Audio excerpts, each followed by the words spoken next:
What Leadoo essentially does, it engages people who are already on the website to take action, to personalize the visit in a very easy and seamless way that just happens to increase conversions dramatically.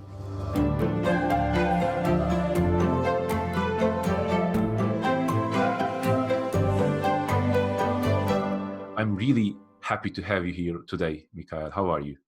Very good. Thank you, Ozzy, and a pleasure to be part of this episode. That's fantastic. So I've actually had a chance to meet some of the people from your team in a London event. In those days, we were still able to do face-to-face events, which is uh, quite ironic now. And then I met some people from your team and even joined an event with you as a speaker. So I think my ties and connections with Leadoo has already started in a very organic way. And I have enjoyed talking to you, working with your team, and I think you've done a great job. Can you tell me what Leadoo does? What is the core value offering there? And then we might move on to other topics. Well, to start with how the product actually came to life and to understand the real product need, what I understood was that a lot of content is built online with a specific purpose, but actually no real CTAs driving people to take action on that specific purpose. I saw a huge trend happening on the employer branding field. So a lot of companies were investing significant amount of money on the topic how do I get people to my career site? How do I get people interested on me as an employer? And what companies started to do was to shift their approach that let's create different type of content, this is why Mike enjoys working at Barclays, and driving people to that article. And after working the 2 years in that industry, I had a gut feeling myself that most of the companies investing money on this kind of approach to drive people to the article of Mike and have those same people look at the open jobs, find a proper open job that fits them, and still leaving an application and probably still filling out the CV was absurd.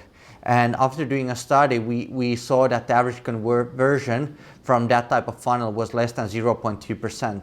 What Leadoo actually created was a tool to make those employer branding articles interactive.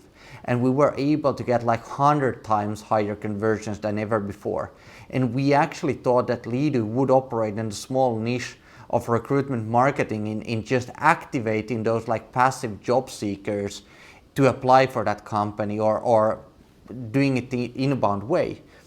But it didn't take us long that marketeers of the companies who bought Leadoo for recruitment were that, hey, this is a great tool for content marketing as well.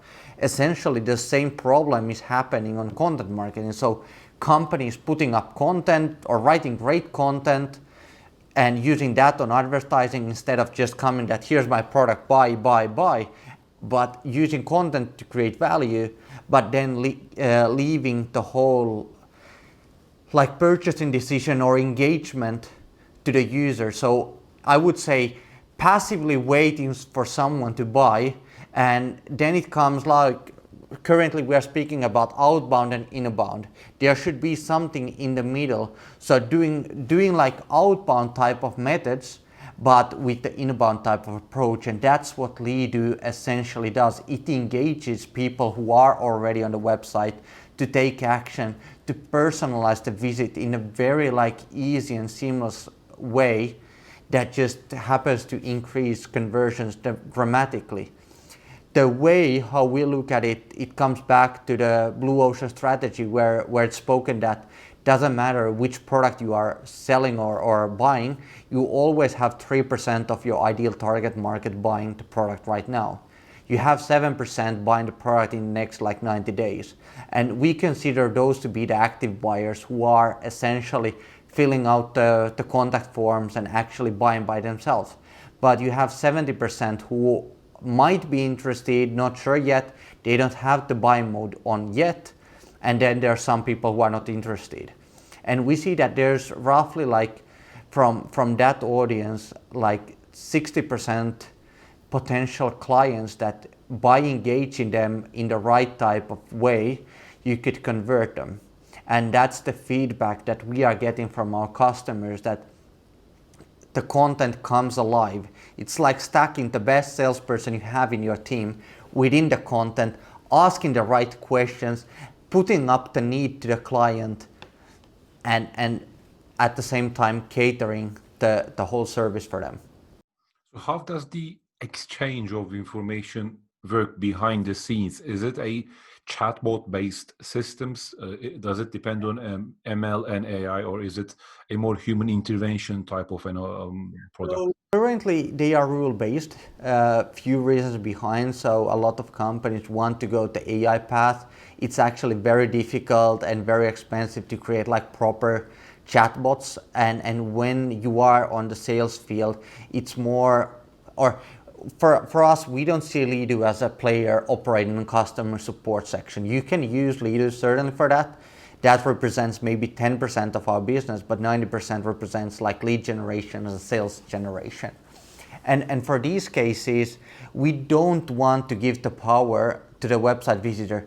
We have no idea if they actually know to ask the right questions. For example, we work in the construction industry. So roofing is an extremely good market for us. So do people who are maybe considering a roofing renovation, or they might have something wrong, do they actually know to ask the right questions on that topic? I've lived in a private house pretty much my whole life. I have no idea like how the whole roofing industry works. I don't know to ask any questions, so probably I wouldn't fill a contact form because the empty text box which is there would be left empty. So in our case, we help the people answer and ask the right questions. So the design of the conversation plays a big part of the whole like Leadoo system. But it didn't take us long to understand that the dialogues actually play a huge role to generate those leads. And we have, as you asked, like, do we have AI and ML behind to create the dialogues? No, we don't use AI and ML there, but we actually use them into optimizing those discussions and those conversions. So there's two angles. Do you want to create the content, or do you want instead to use those to optimize the conversions? And we've used them in this case for the lead generation purposes. We've seen that it's better to use them for analytics. I actually like that a lot. It's a type of human-machine integration where you use the best bits of the human and best bits of the machines. Yeah. And AI and ML has its limits, and it's I think the definition is a difference between using it as a buzzword versus really understanding that technology. Can you tell me more about the company structure? How big is the team? Where are you based? What's your London presence like? Any plans for international expansion? Let's talk about those a bit. Leadoo is a fairly young company still. We've been in business for less than 2 years. The company was started by myself, and there was a couple of other people involved as well. The team since the early days has really increased dramatically, so we are roughly like 63 people at the moment. Our headquarters is based in Helsinki, and we are present at the moment in Stockholm, in Estonia, and then in London as well. We've seen that the customers really like the service, so we have the plans to keep opening new offices in new countries as well. And without the corona situation that we have at the moment, we've also probably had an office in Amsterdam ready by now. And actually, sorry, forgot that we do actually have an office in Spain as well. That was actually opened just before corona, and the guys have finally, with this situation, managed now to get the office and get back to the office as well.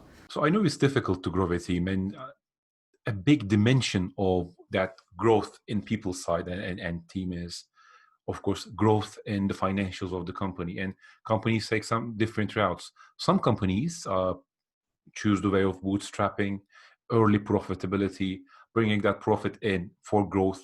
It's a growth that is at the same time trying to be conservative about remaining profitable as well. And some other models are quite aggressive in the sense that they rely on funding.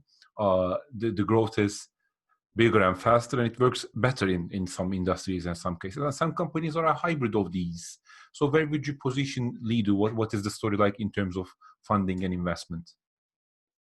Leadoo story behind the funding is, I would say, in some sense, we've lived over a transformation. Like before we had our first investment from OpenOcean, we were fighting for profitability, and in Finland itself, we were already profitable.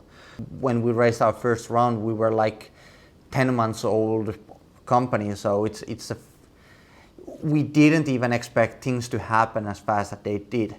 And from the initial discussions with investors, for example, we weren't even sure if we wanted to raise funding, and did we just want to grow organically in Finland, maybe go to Sweden, do it like slower, but at the same time what we realized that there's a lot of competition that can emerge in this space. We've been able almost to triple the customer base within the past 12 months, and we anticipate that we are able to do it within the next 12 months again. In terms of the pros and cons of different routes, bootstrapping versus getting investments, of course, obviously, getting investment at the right time. Once a company has become profitable at a small scale, and then actually pour petrol over that engine, so you experience that huge growth. I think that is the ideal way to use funding. Yes, that is obviously a pro, but what is a con, or what are some cons that come with getting professional investment? I'd like to hear your thoughts on that.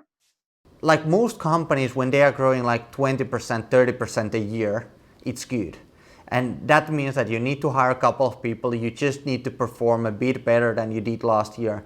But when you want to sustain like a 3x growth in a business where you mostly sell like MRR revenue, and looking at, for example, in our case, like going from or let's say going from 80k MRR to 250 MRR, from there going to 750 MRR, or from the 750 to go to, for example, 3 million, it's two completely like different worlds. They have nothing to do with each other, and it requires a lot. So what I told our own management team before we took the investment from OpenOcean, I actually really wanted to scare also our people that, hey, we really need to work a lot to make this happen. And we saw the goals that we had on the table at the time, and we knew that those goals weren't going to be achieved just by working and saying that I will work hard or I will work smart. Either of them is not enough. You actually need to do both, and you still need to work way more than extremely hard to actually do it. And it might be at some point you don't need to do that anymore, but even we have funding, the mentality that we in many ways still have is that we are bootstrapping. We are fighting every single battle to win. We don't want to lose battles that are not mandatory to lose, and pushing yourself every day like through those boundaries, and really achieving the success every single day, and not missing those days out is extremely important. And finding the team who is there to fight with you, nevertheless, if they failed to fight or they didn't, that's something that you need to have around when you get the funding. Because, for example, looking from this point to the next growth stage, I know that we need to strengthen our management team. When Leadoo grew to the first like investment round, I could have done, let's say, most of it alone. At the time when we raised our first investment, I was still like pretty much the product owner. I was running the finance, I was running the HR, I was very much involved in the sales. But nowadays, when the team isn't like 10 people anymore, it's 60, I need to be instead assuring that everyone is actually able to do their job and be on the place where everyone needs me to be for them to succeed. It's a transition for the company, as well as it's a transition for you as well. And I think that has two, from the way I see it from a distance, has two separate stories within that. One of them is your growth as an individual and learning about, discovering about how to be a founder, how to be building a tech startup, the core principles and tenets of entrepreneurship. And the second story within that is how you actually came to the point where now it's a phase shift, it's a transition to more leadership, inspirational type of a role. But let's talk about the first one a bit, and then let's talk about the second one. So, what were some of the resources that you fed off, that you used to improve yourself, learn about entrepreneurship? Did you have any mentors, or books? Were books your mentors? Were there people that you find inspirational online and that you follow? So, can you give us an insight about how you learned about entrepreneurship, startup world, scale ups, and technology? My background comes from an entrepreneurial family, so you have basically like lived the whole life seeing like how does entrepreneurship actually work, and seeing your father, for example, work late nights. So that's in a sense the only lifestyle that I know. And That's quite unique, by the way.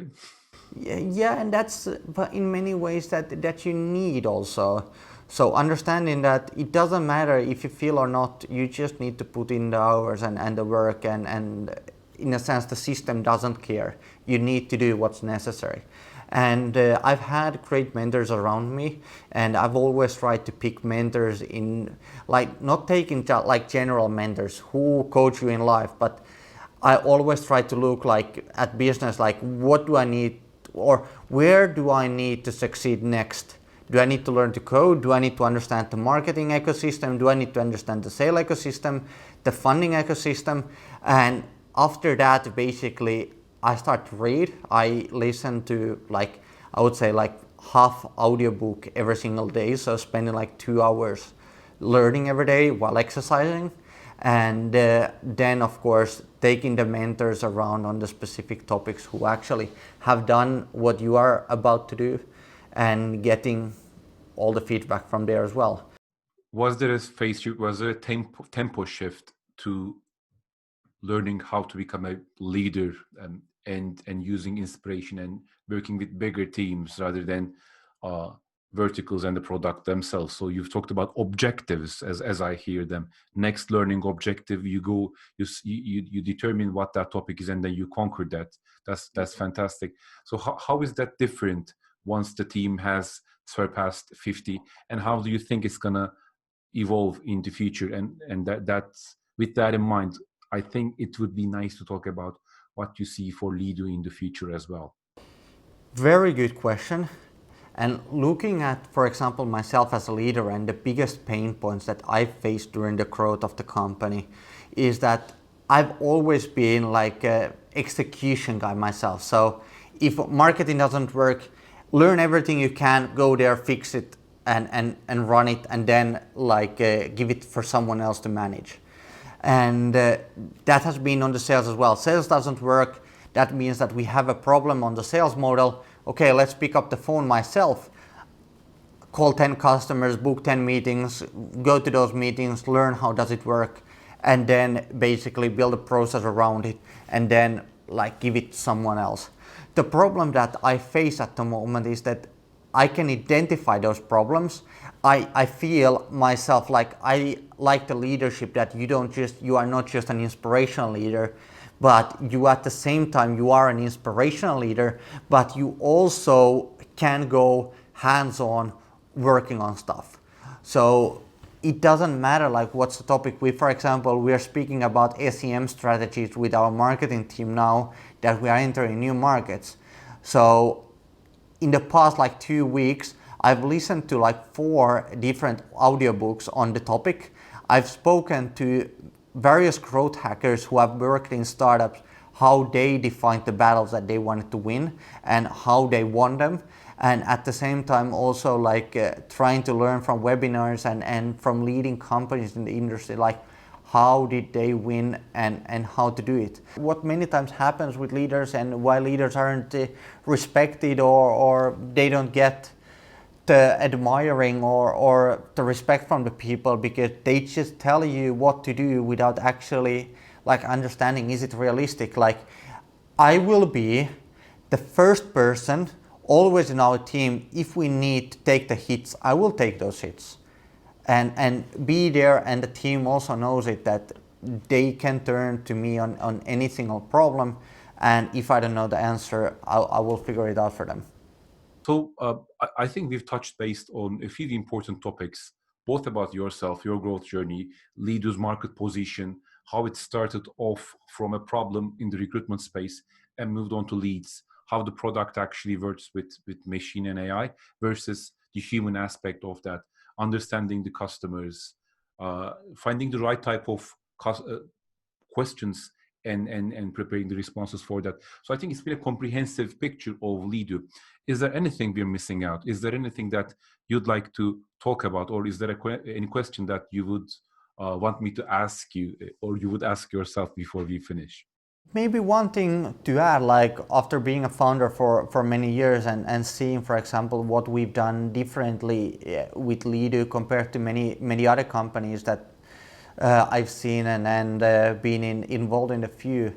And one of the things is what you actually referred to earlier also, like what's the culture like at Leadoo?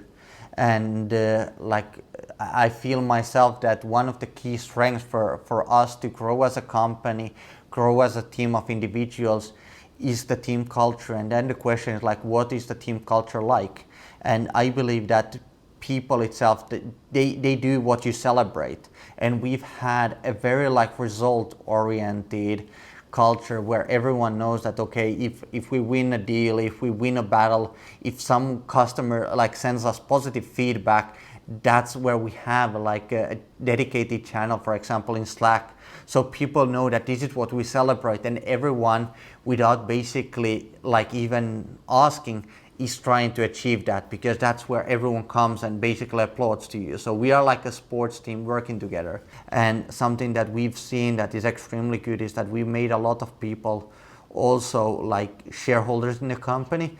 I know that many startups say that they do so, but then they are giving like small tickets like, hey, here's an option plan worth of like 10K. We are doing like option plans that are or have been like significantly higher than that. So actually making the team and the key players in the team who perform well shareholders in the company, so they actually have the incentive as well. Because I don't feel that I'm privileged. The idea was mine, but I won't make the company a unicorn myself. But I need a team around it. So giving those incentives to the people who might not have had the idea or the courage to start it, but they might play as a big role for the company's success than I do. So I feel that we all should be rewarded at that stage. Because you need, like, as you said, like on football, you have a defender and you have an attacker.